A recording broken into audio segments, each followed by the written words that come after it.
Style naman yan. At kay abudo ka pa nakasandal, Bogart. Ang sakit ng likod ko, Lex. Nadulas kasi ako. Ginagawa mo kong unan, Bogart. Unan? Baka sopa, abudo. Ang lapad mo eh. Sarap. Boy Kulot, nagagalit ako sa pagmumukha mo. O nga pala, ayahin ko kayo magpahula doon sa bagong lipat sa bahay ni Otlog. Balita ko, magaling daw manghula yun eh. Ano namang ipahuhula mo, Bogart? Ipapahula ako kung magkakajowa pa ako ngayong 2020. Ako, sasama ako. Papahula ako kung anong ulam namin mamaya. Sige, sama rin ako. Ano naman ipahula mo, Boy Kulot? Ipapahula ako kung tutuwid pa ba tong buhok ko? Nako, Boy Kulot, hindi na kaya yan ng hula. Pakalbo ka. Yan ang katapat niyan. O siya, sige. Kasama naman kayong lahat. Eh, sasama na rin ako. Ikaw, Lex, anong ipahuhula mo? Bahala na.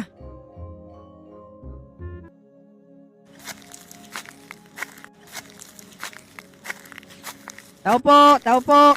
Mamamas ko po. Hoy, tapos na Pasko. Joke lang. Tao po, tao po. Sino yan? Tara na, uwi na tayo. Bakit? Hindi niya nalaman kung sino tayo? Di ba manghuhula siya? Oo nga no. Wag, ikaw nag-aya dito eh. Ay, ako ba?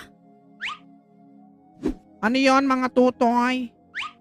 Magpapahula ho kami. Ganon ba? Ilan ba kayo?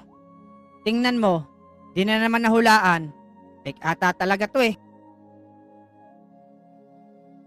Oh, sino sa inyo unang magpapahula? Ako po muna.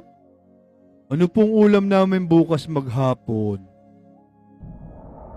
Ang ulam mo sa almusal ay fried chicken. Sa tanghalian, pork chop. Sa hapunan ay fried fish. Wow, ang sarap naman ng ulam ko. Pero wala ka nang aabutan kasi ubos na pagdating mo. Kaya ka tumataba eh.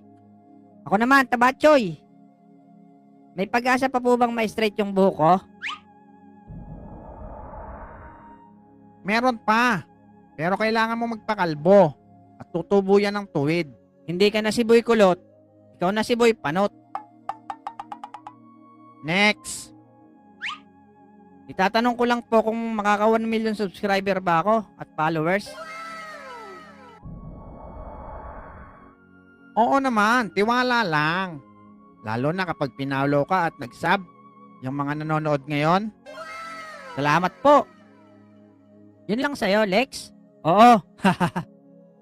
Oh, sino